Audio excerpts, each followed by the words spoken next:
Welcome to Tripawd Talk Radio. For anyone watching on the Tripawds YouTube channel, please check the show notes for a link to this podcast episode, number 101, and info about our guests. Today, we have Dr. Casara Andre and Aaron Lukachovic from Veterinary Cannabis Education and Consulting, an unbiased agency focused on product safety and evaluation of CBD products for pets. Thank you for joining us. Absolutely. A pleasure to be here. Very nice to be here with you today.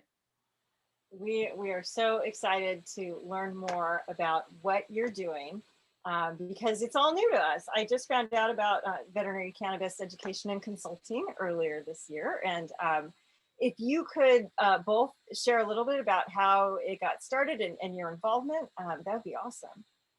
Absolutely. Aaron, shall I go first and I'll let you do your piece because we have some interesting intersections that we're excited to share and talk about. So veterinary cannabis really came out of a need from our house call based community. We run a co-working space in Denver for veterinary practitioners. And so those practitioners had their clients asking them, what is this cannabis thing? Should I use it? Should I not use it? Like, what is going on? And so as a community, we really decided we got to be on top of this. We need to figure out what in the world is happening here. And so I was actually had the space and time to be able to do some research. And so it's just kind of taken off from there of being the one to digest all the information that's coming out because there's so much that's new and there's so many ways that we're learning how to use this and endocannabinoid system, just like mind-blowing stuff. But it's so much that it's often really hard for practitioners to digest and figure out what do I do with all this new information? So that's really where veterinary cannabis sprang up of trying to answer that need of let's talk about what's the science that we know, what don't we know, because there's still a lot that we're learning. How do we do this safely in the interim where there are still a lot of questions? And then what can we actually use it for? How can we actually start to use this in a clinical manner? And then Erin actually has her own business, and I'll let her tell you more about that. But we intersected because I have a really personal and professional interest in anxiety, emotional trauma, both on the human and animal side. And I think cannabis holds some really amazing possibilities for us to leverage in those areas. And so I was looking specifically for a trainer who was really open to trying some new ideas, some new tactics, working with cannabis. And it has been such a pleasure to work with Erin over a couple of our case studies and then to be doing groups like this podcast with her. So I'll let Erin tell you a little bit more about what her business is like. All right. Yeah. So my business is mainly just training, but I come from both a theoretical and a practical background. And there's, portions of that research-based section built into that. And so I got introduced to Casara through a colleague and found it very much in my avenue. And so we've been kind of working together ever since to figure out exactly as much as we can about cannabis. What's going on? Like what actually can we use this for? Because I will emphasize what y'all already know. There are so many holes, there are so many gaps in what we truly know. You really need to come in with a strong science-based data collection to be able to sort through all the murkiness. And if you just go at it willy-nilly and let's give my pet some cannabis off the grocery store shelf, there's so many pitfalls. We don't know what's happening a lot of times. So Erin's ability to really bring that data-driven aspect has been so amazing because it lets us see what's actually happening and not just, oh yeah, I think it's working. We can actually look back at some numbers or try to. That's what we're trying to push for. That is so cool because I know that so many people, when they have these really positive experiences with CBD, we don't know, is that just our perception? Is it are the pets really doing well with it, or are we just being hopeful? So I love that you're putting together some facts about that. And in this specific section of pet parenting, which is coping with and helping an anxious pet, which we have firsthand experience with. Our last dog was a very high anxiety dog who was traumatized from his previous owner. So when I found out you were doing this work together, I was like, oh my gosh, we have to talk to them. So tell me, is it a study that you actually put together, or are you, how is this collaboration working right now? I would say, and Erin, I'm interested to hear what your words you put on that, but I think what we're really doing now is pre-study even. We have to design some protocols because there is so much that's new in order to be able to create a repeatable pattern. But our goal is to really create some protocols that allow other trainers, veterinary professionals, pet parents to know how to begin to enter the cannabis journey, how to do it safely, and then what things should we be tracking. Particularly when we're dealing with emotional conditions, anxiety, there's so many aspects to that. What are we asking the pet parents to track? Like what's the measure of success? And that's so hard because sometimes it's a moving target. Well, I just want them to not destroy the house, or now I want them to, be able to walk nicely on a leash. Like we really have to put some of those parameters in place first. So I would say we're doing a lot of the pre-work to be able to design some protocols that then we can really put some regimented protocols in place. Okay, that makes sense. Erin, did you have anything to add to that? No, very much the same. Okay. Data in the field of behavior science is sometimes a lot less rigid than in a lot of other sciences. There are some things that we can track, like frequency and duration, but a lot of those more qualities that we're looking for in this study, like the degree of fear or excitement or those types of things, are a lot more subjective. And so finding those objective things that we can actually measure and quantify is a bit of a trial and error type of method. That's really great to hear, because all too often we see it on social media where people will just reach out to total strangers and say, I need help with my dog during recovery, or he's anxious, and people just say CBD. And that leaves people wondering, what about CBD? Which products are available? How effective are they? How do they work? And it sounds like you guys are teaming up to get those answers. Yes, absolutely. And really trying to focus on the case study piece now so that we can put something repeatable in place. And I'll add to the list that you gave just there. Yes, we are interested in product safety, which molecules are of most benefit, because all the products have different molecular profiles. They're going to do different things clinically, but also the timing aspect, which is really important in emotional trauma, anxiety cases, behavior cases. But it's a piece that I don't really see a lot of the rest of the cannabis industry focusing on, because there's so much else. There's so much else to learn and to implement, but particularly when we're trying to establish some new behavioral patterns. So essentially we're trying to develop new neural pathways, new ways that neurons fire together. When those molecules are used, and then what happens when those molecules are on board, really is seeming to be quite important in cannabis medicine because of how it works, because its mechanism is very based on neurons, on behavioral patterns, which makes it so cool as a modality. But it means that there's a lot of moving pieces. And one of those, I presume, is going to be dosage, because every dog is different. Someone with a Chihuahua might be asking that question, and someone with a Great Dane could be telling them, take CBD. And then at some point, there's going to be too much or not enough, right? Absolutely. And not even a body weight based problem. We deal with that a lot, right? We always have patients who are 50 pounds heavier than the other ones. That's not actually new in veterinary medicine. However, what we know about the endocannabinoid system, so the system within mammals that cannabis works on, like really the reason we care about cannabis to begin with is this ECS. What we're learning about it is really different from a lot of the other receptor systems.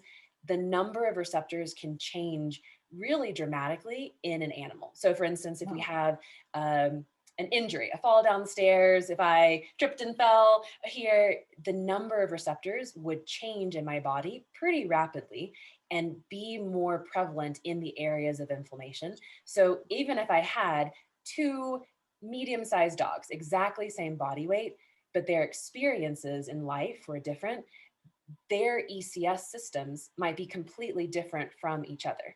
So when you start thinking about, okay, how do I dose for that? There's a lot of stuff. There's a lot Mhm. of question marks on there, and we're learning more. Like genetic testing is going to tell us a lot.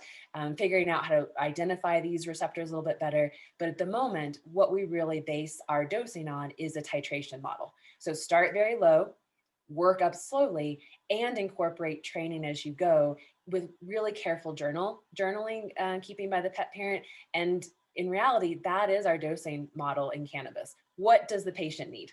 It's really not based on body weight. It's And every case what is do you different. need here. Exactly. Every day can sometimes be different. So are the patients that you're working with, are they connecting with you through your organization? Is that Yeah. how this is working? Yes, absolutely. So Veterinary Cannabis consults on a global scale to talk about cannabis, just because every country is feeling these growing pains, and every practitioner, no matter what country they're practicing, is, what do I do with this? And so there's not actually that many of our patients that I will physically see. We're in Colorado, but I love when I get to work on these types of cases, particularly when I can pull Erin into them, because it lets me see what's happening with the animal. I can put my hands on them. So while I love my other consulting pieces that I do, I love the ones that I can work on, because that's me getting to be my vet, but also pull all these new pieces together. So yes, it is their organization, but they do have to be in Colorado at the moment, but we're hoping to make a protocol that can expand, further geographically. Oh, that's terrific. So you're doing hands-on work with these dogs. Yes, because we're just Okay. we're too new, right? Erin and I are Okay. too new in that protocol piece for us to be able to disseminate that out. But that's the goal, for us to have a training protocol and a cannabis protocol that is easy for other people to use, other trainers, other professionals, other pet parents. There's just so many pieces to figure out at this beginning stage. But are you also consulting with veterinarians, and is that done remotely? Yep, absolutely. So if we consult with veterinarians, or Erin and I would love to be able to consult with another trainer who's on site and give them some guidance, as long as there's someone physically present with the animal that can really say, what's going on with you today? Again, that goes back to the dosing paradigm of, it's not just, I can't say, how much does the dog weigh? Give them this much.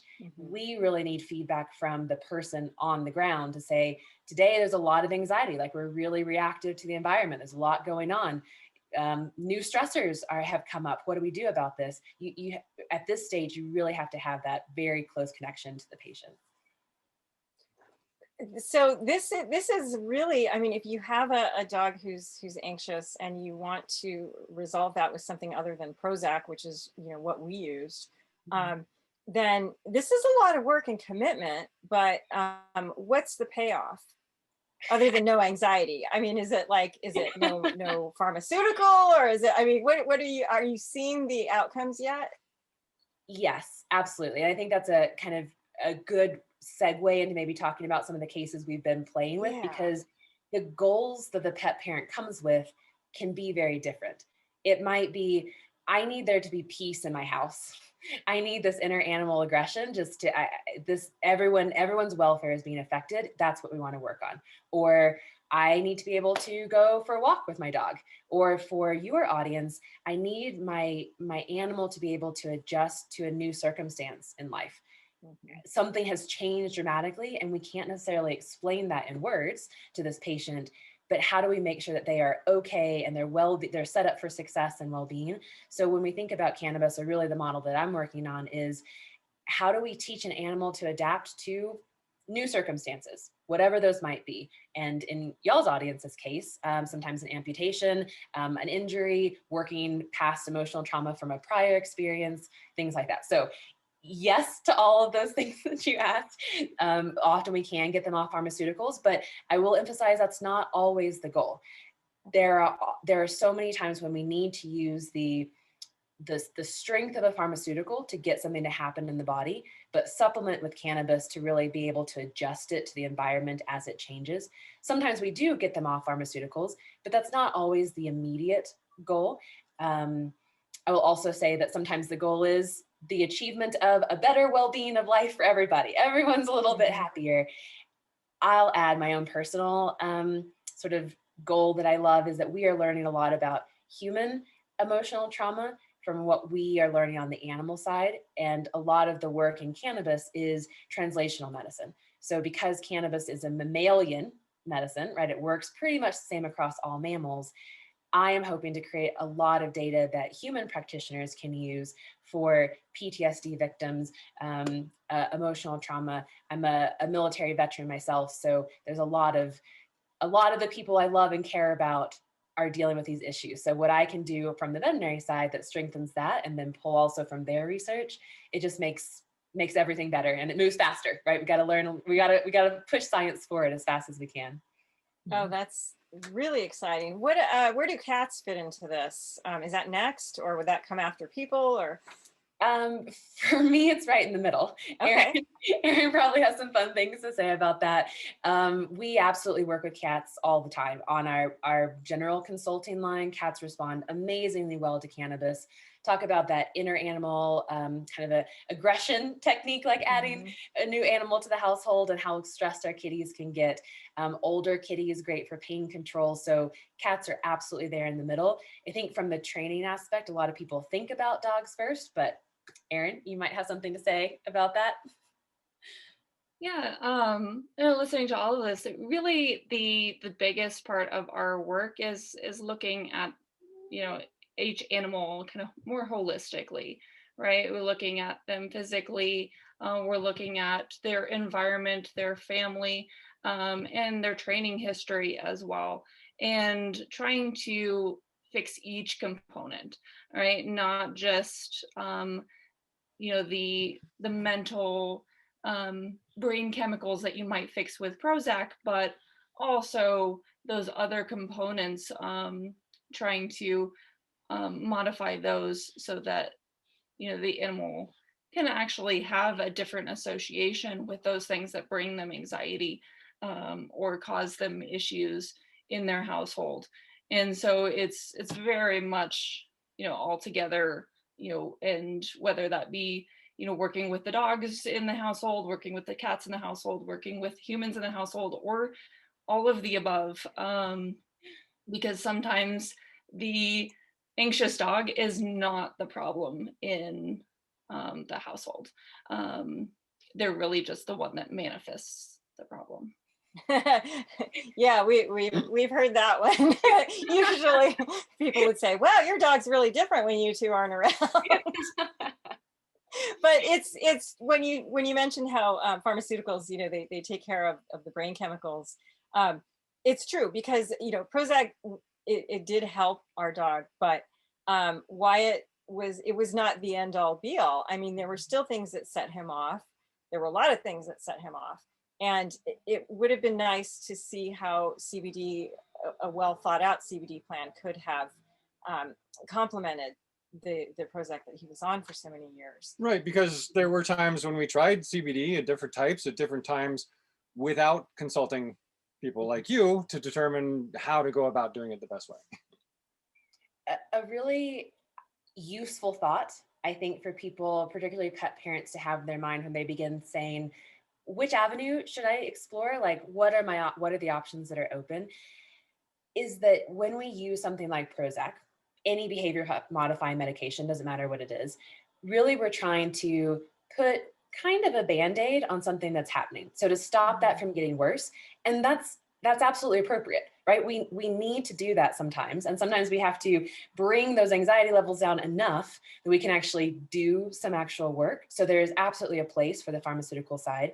But what we're trying to accomplish with, especially the combination of cannabis and training, is teaching the animal to respond regardless of what that new circumstance might be. So teaching them to walk into something new and be able to be okay with whatever it is. Does that make sense? So it's not, you're okay when you walk on this road. You're okay when you go to this park. Okay, I can only do these two things and that's all. Instead, we're trying to go further back and say, when you are afraid, what do you do?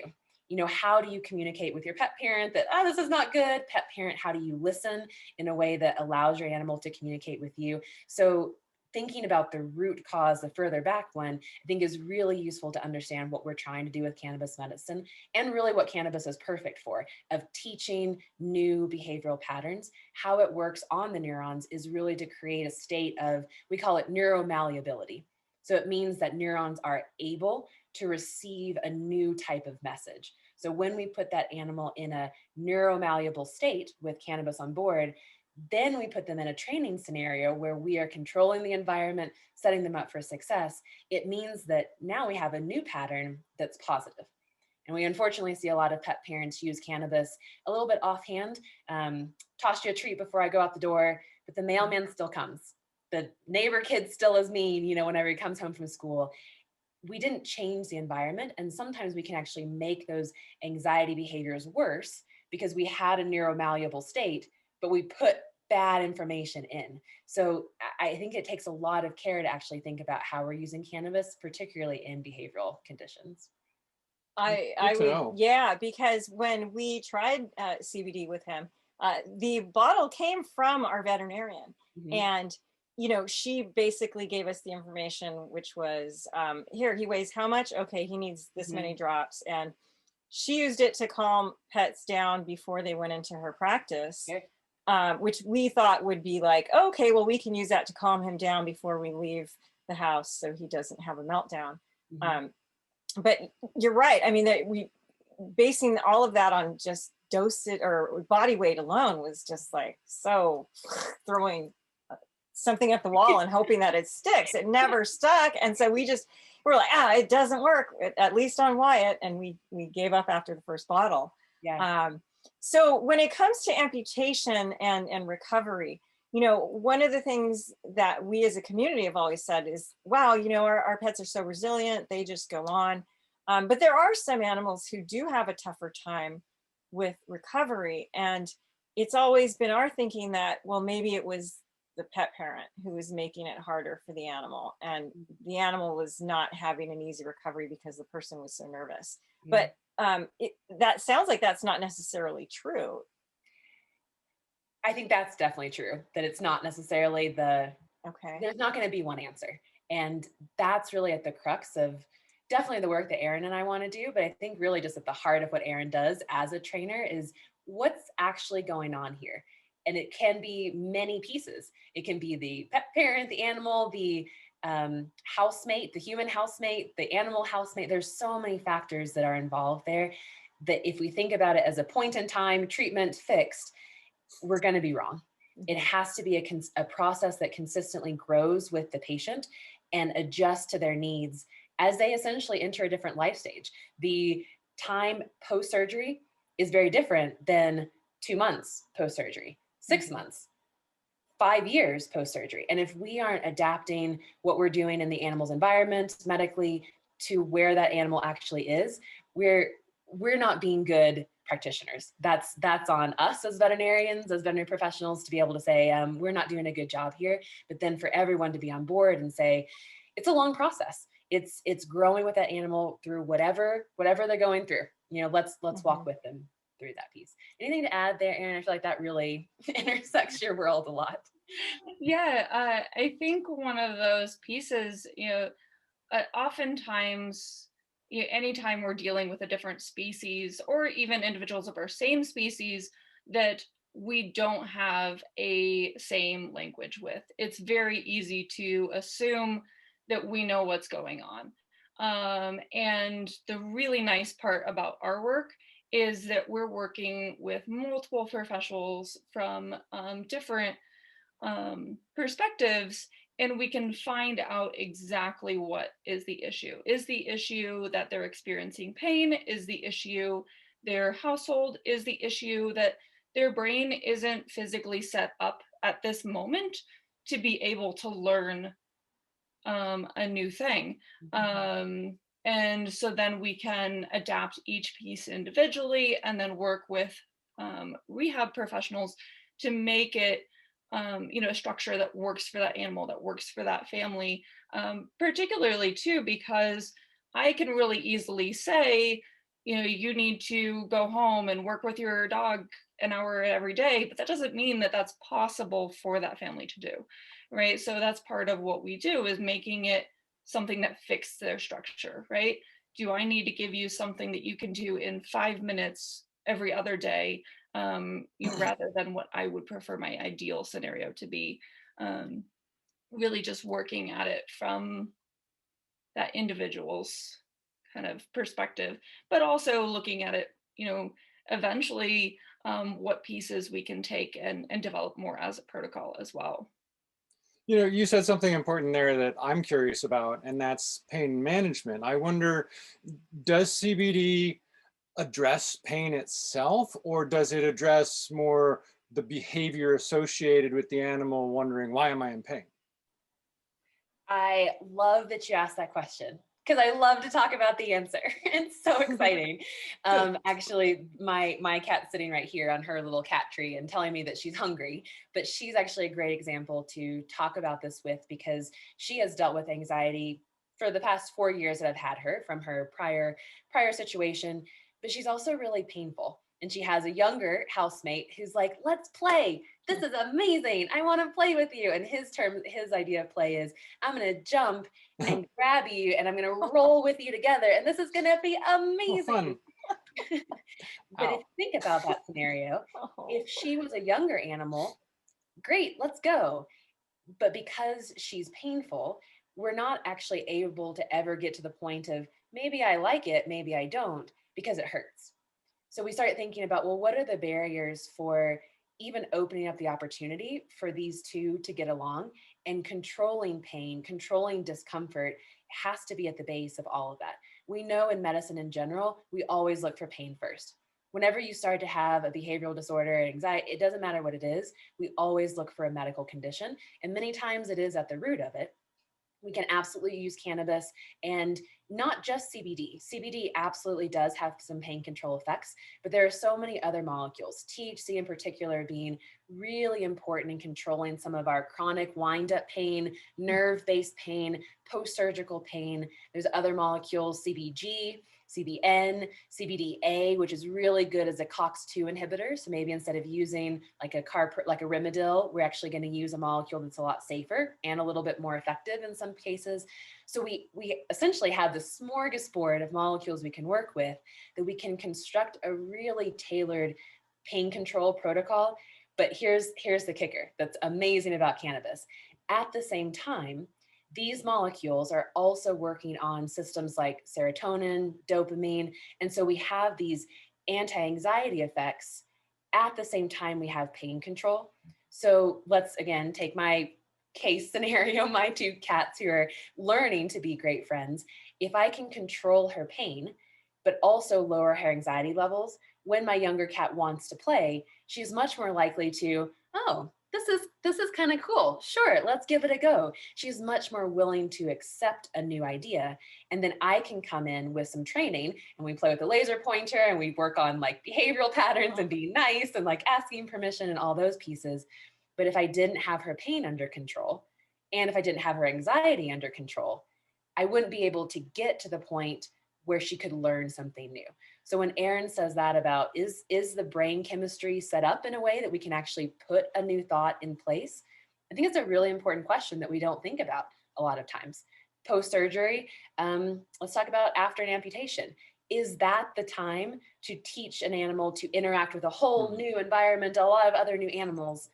Probably not. We need to make sure we're dealing with pain that's absolutely controlled, then how they're interacting with themselves, they're interacting with the environment, and then beginning to branch out. So the staging process, you'll hear me and Erin just talk about it to death. Like it's just, if you don't think about it as a long process, you're probably not headed in the right direction. So there's no magic bullet. Oftentimes people are looking for that one thing to fix their dog's condition or address their pain. And the short answer is there's no magic bullet. So we pride ourselves on offering qualified information from reputable sources like you.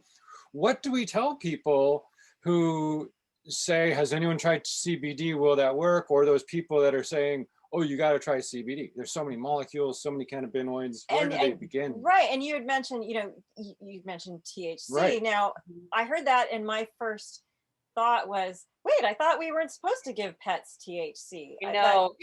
But not too totally much. confusing. So, I mean, how do you explain that? And then my question is also, are the products that you use, do they have certain blends of all of those different components of the cannabis plant? And where do you begin to find the right one? Yes, it is a factor of cannabis medicine, speaking of cat that needs to transition. It can be overwhelming because there are so many options. So I think that that's the first place for a pet parent to think about, what type of help do I need? Do I feel comfortable kind of beginning to do this research on my own? Or as soon as I learn that there's more than CBD, does that become overwhelming? And if it is, then that's the perfect time to reach out for a consult. It doesn't matter who it is with your vet. We are training a group of technicians to be able to answer some of these questions. Like it's okay to be confused, because when I say it's a new science and a new field with mind-blowing potential, it's absolutely true about cannabis medicine. So figuring out which molecules will be best for the condition is the first place to start. And you have to have a diagnosis for that. Are we working on pain? Are we working on anxiety? Are we working on muscle spasm? What actually is going on? And then we always encourage pet parents to start with something pretty easy, pretty basic. So CBD dominant. So a hemp-based product is something that you'll find over the counter. But a lot of times they'll reach a point where, as you've mentioned a couple of times, it's not working. It's not working. I don't see any change. Well, then that's the point to go back and say, okay, something else needs to change. We either need a different molecular profile. We need to change our training plan. It is always a trial and error basis, but that's kind of where I would have, that's usually where we start most of our pet parents. That is exactly what we should have done. And what we recommend anyone listening and Yes. watching does. Yes. Don't just look for that magic bullet.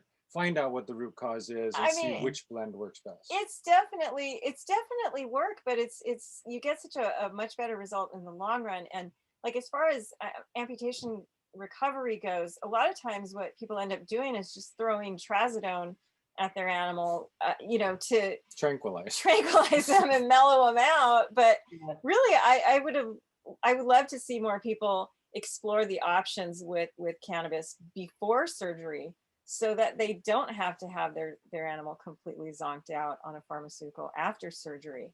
Absolutely. So how do you where do you get the data from? Like, how do you measure what's happening with your clients? Does the pet parent just send you their notes and then you put that into your scientific terminology so that you can eventually put these protocols together? How's that working? It's an interesting stage, because we're trying to identify the patterns that we can track consistently. And so at the moment, it's very pet parent focused. Pet parent, what did you see this week? What happened today? Was your animal more or less anxious? When we tried these molecules, what did you see? And I think, unfortunately, that a lot of pet parents are not as used to that very, what do you want? What do you see? Let's talk. They're not quite as used to that heavy interaction, which is a little bit unfortunate, but it is the cornerstone of cannabis medicine. One of my favorite cases that Aaron and I have worked on, it was so interesting to work with this particular set of pet parents, because they had they were human-based therapists, counselors, so they kind of had some experience on working with human mammals in terms of working through anxiety cases. And so their journaling was really interesting to read, because they were sort of picking up on some sort of subtle signals. As soon as Aaron gave them the terminology and the communication to be able to figure out what was going on, to be able to read their journals and see what was actually happening, and then how they started to change some of their interactions in order to facilitate this new communication that was happening. So it is very much reliant on the pet parents' journals, being able to pull from that and then put some terminology in place. Do we have more anxiety, less anxiety? Are we painful? Are we not painful? What's our mobility score like? Aaron, you gave some really interesting parameters as we were talking about. Do you want to talk about 101 things with the box? I thought that was a really good example of a concrete thing we could give a pet parent that we learned a lot from their reports. Yeah, so that was the most interesting thing for me, at least, of this case study, is we initially introduced the kind of is established as a training game of 101 things to do with a box. It is essentially a training game where you teach the dog to interact with a novel object in any way that they see fit, right? So there's a lot of possibilities there. And it's a way for them to deal with novel or scary things, but also just a way for them to learn, right? So a lot of our dogs that struggle with behavioral issues, it's not easy to train them because they don't know how They're to learn, closed off. right? You try to use shaping methods and it's just a really big struggle for them. And we introduced this initially as a way to take extra data. So we could look at them, each session they came in, we could play this game and see how open the dog was to building new behavior time after time, session after session. But we actually saw a lot more behavioral changes from that exercise than we anticipated. The dog being able to handle noises, novel things in their environment, lots of new changes, and just being a lot more resilient than they were before.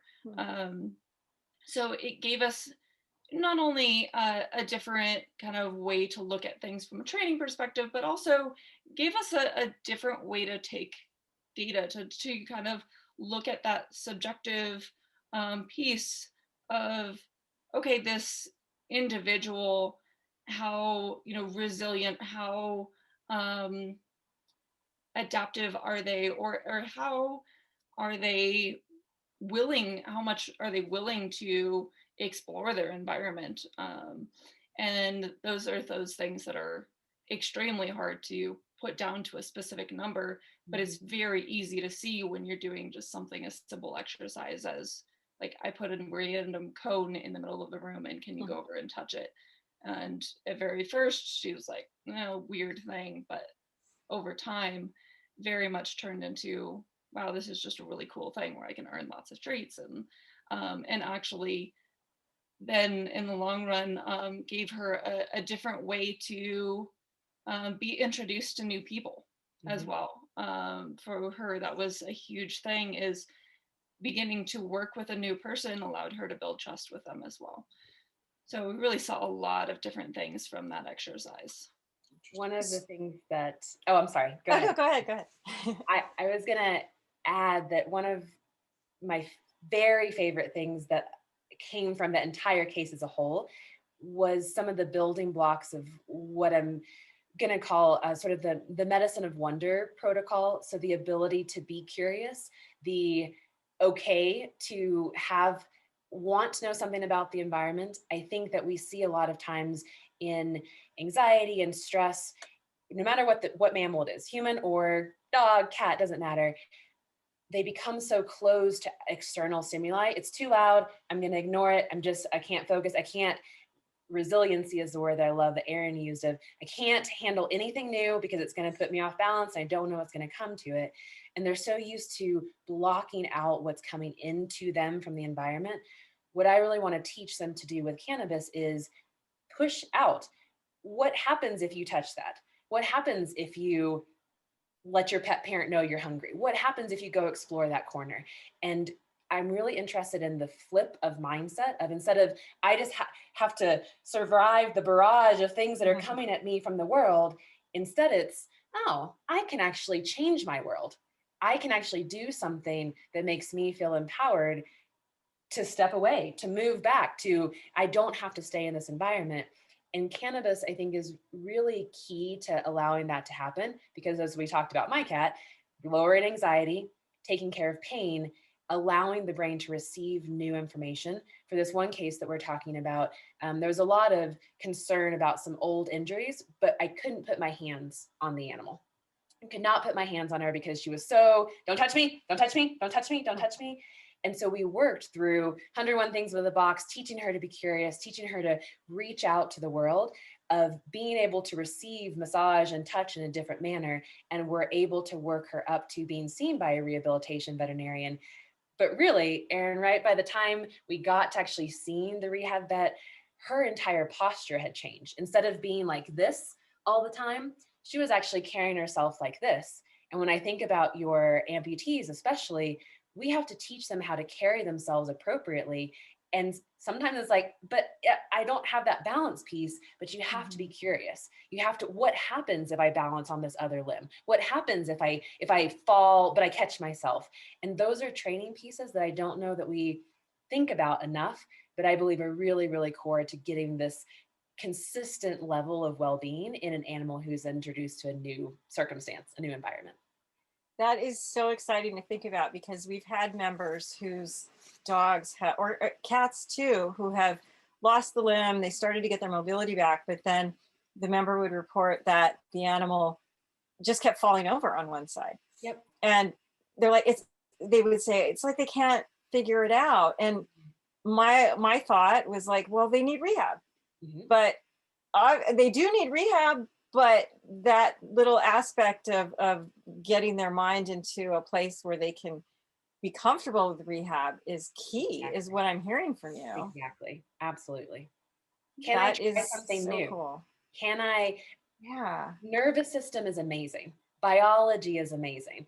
We see humans and animals adapt to the craziest things, right? It's amazing what they can adapt to, but they have to give the nervous system a chance to figure out what to do with this new world. And if they're not trying something, they're always going to fall to the same side, because it's not the same. Something is different. And if they're not willing to experiment with what their new environment is, we're not going to make a lot of headway.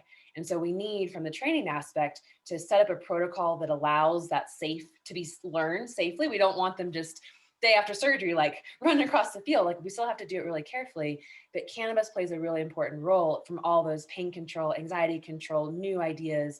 It's just a beautiful intersection that I, as a veterinarian, just am flabbergasted by. Like, I've never studied anything in my career that I've loved or been as fascinated by as endocannabinoid system and cannabis medicine.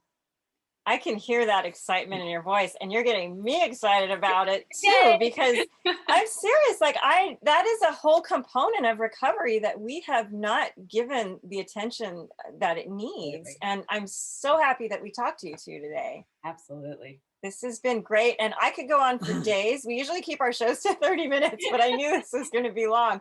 So real quick, tell us how pet parents and their veterinarians can find you.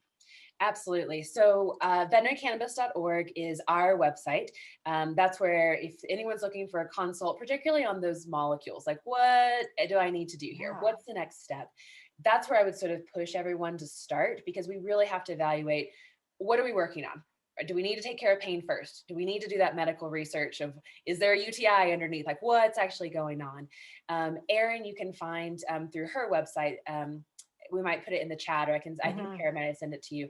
But I would always do that medical evaluation first to make sure that if she's working with a trainer or another veterinary professional, that she knows where we're pushing this, like, where is the case going? You just need to have your bedrock of a diagnosis, or what's our goals in place first, know your molecules, and then set up your training plan. And when you can do those together, and particularly if someone like Erin has goals, treatment plan, and our product already, it just makes it so much easier, because we all are headed in the same direction. We're all on the same page.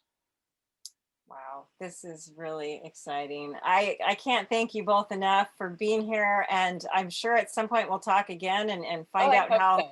I would love to, because I'd love to find out what you're learning from all of the amputees and anxious animals that come your way. So thank you so much for being here. Thank you. Thank you for having us. Many thanks to Erin and Dr. Andre. Before you try random CBD products from Amazon on your pet, or believe what you hear on social media, visit veterinarycannabis.org to consult with a professional, and learn much more about cannabis for pets in our many articles, interviews, and videos at tripawds.com/tag/cannabis.